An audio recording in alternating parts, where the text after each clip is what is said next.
Geophysical surveys can be carried out in a shallow water setting in rivers, canals, lakes, bays, tidal waters, coastal regions and around islands.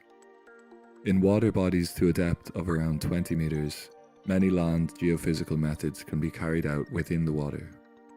Ireland has an incredible number of inland waterways, coastal areas and islands that create an ongoing demand for civil engineering projects that rely on good subsurface data. Seismic and resistivity cables can be laid out on the water bottom. Electrical test currents can be established through the water body and ground below. Seismic sources are adjusted for the use within water. Magnetometers can be pulled behind a boat.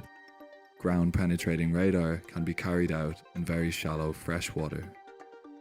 The transitional zone between land and water is often of greatest interest, and surveys can be done continuously from land and into water. Often, resistivity and seismic cables are spread out without a gap for continuous data acquisition.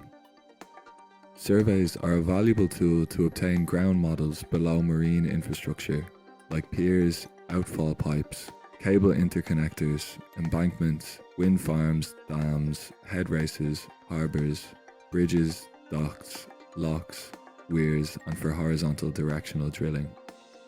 Access for water surveys is often achieved by using one or two boats, but in shallow water, geophysicists can carry out surveys using just rubber boots or waders to reach survey points.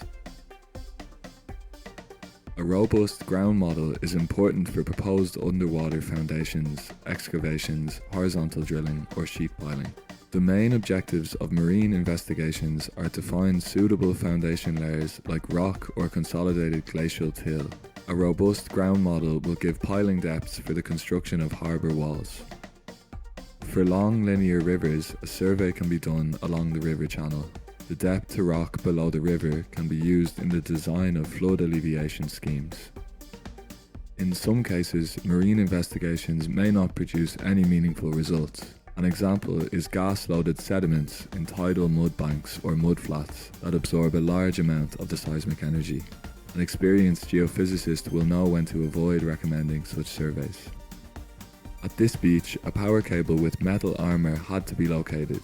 A magnetometer was towed behind the boat in a zigzag line. The magnetic contours show extreme values over the metal and the cable was accurately located. Resistivity sections provide very useful results about the ground below freshwater inland rivers and lakes. In a coastal setting, they will find the saline boundary between fresh and saline groundwater.